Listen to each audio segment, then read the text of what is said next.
l'évolution de la santé au travail dans le BTP, l'introduction de la pluridisciplinarité, le recentrage sur l'action collective dans l'entreprise et la multiplication des plans santé-travail nécessitent l'utilisation d'indicateurs pertinents.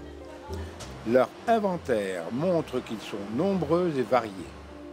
Ceux de l'équipe de santé, ceux des employeurs, ceux des préventeurs. Certains indicateurs sont communs à tous.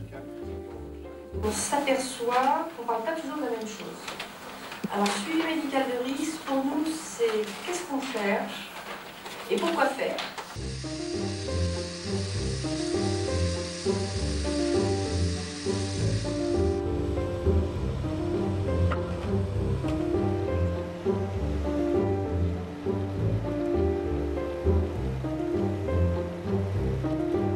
La branche professionnelle, BTP, est sur le plan médical, santé-travail, la mieux structurée. Celle qui peut nous donner le meilleur résultat pour permettre de répondre aux besoins des compagnons, aux besoins des entreprises.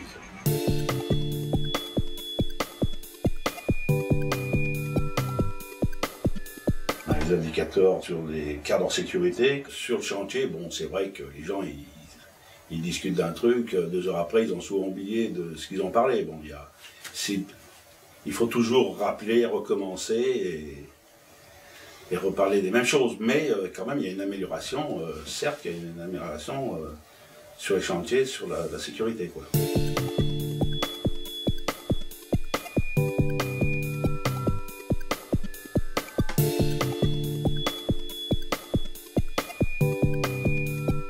Nous lançons également à travers le CHSCT que je préside, là nous lançons un certain nombre d'actions et qui sont lancées, effectuées et mesurées chaque fin d'année.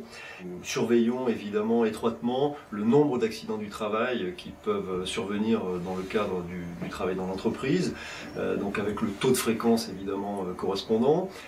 Également le nombre d'accidents du travail sans arrêt, donc avec arrêt initialement et sans arrêt, et le nombre de jours d'arrêt aussi suite à accident du travail, donc avec les 3 indicateurs correspondants, le taux de fréquence absolu et le taux de gravité.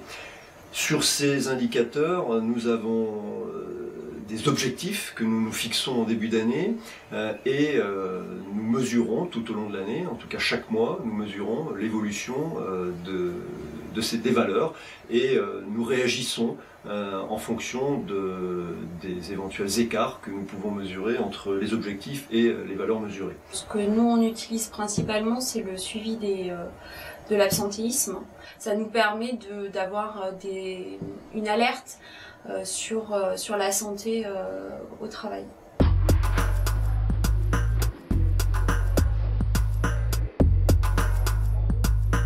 Les professionnels de la branche doivent être interrogés sur les indicateurs qui concernent leur activité.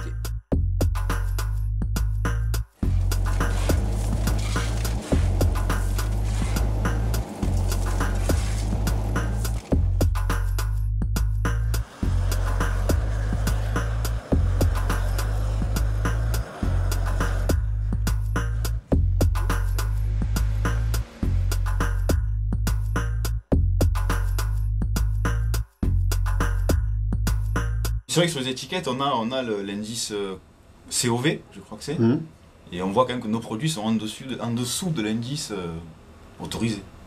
Quand même. Donc bon, c'est vrai que c'est qu'il y a un risque, c'est sûr. Il est nécessaire de disposer d'indicateurs scientifiquement valides, partagés par l'ensemble des acteurs et d'applications pratiques sur le terrain.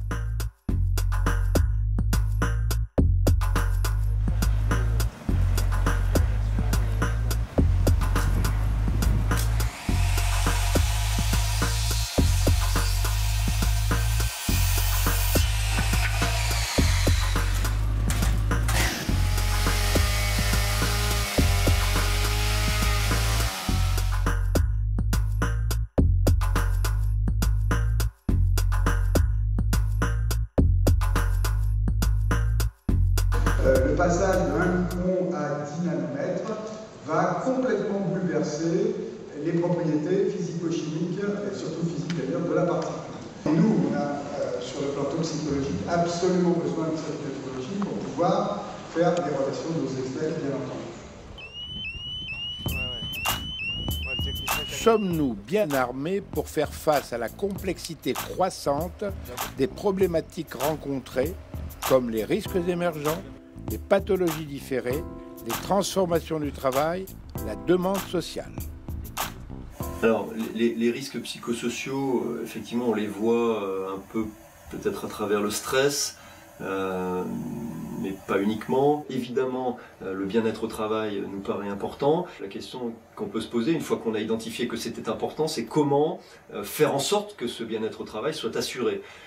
Ça part en fait du management, où on essaye d'avoir un management de proximité avec les gens. Il s'agit aussi d'une ambiance au travail, d'une solidarité, du développement de la cohésion au travail. Où la cohésion, moi j'explique souvent aux salariés que l'entreprise c'est comme une auberge espagnole. Et la cohésion, on la regarde pas de loin en tant que spectateur, mais la cohésion c'est chacun en est acteur.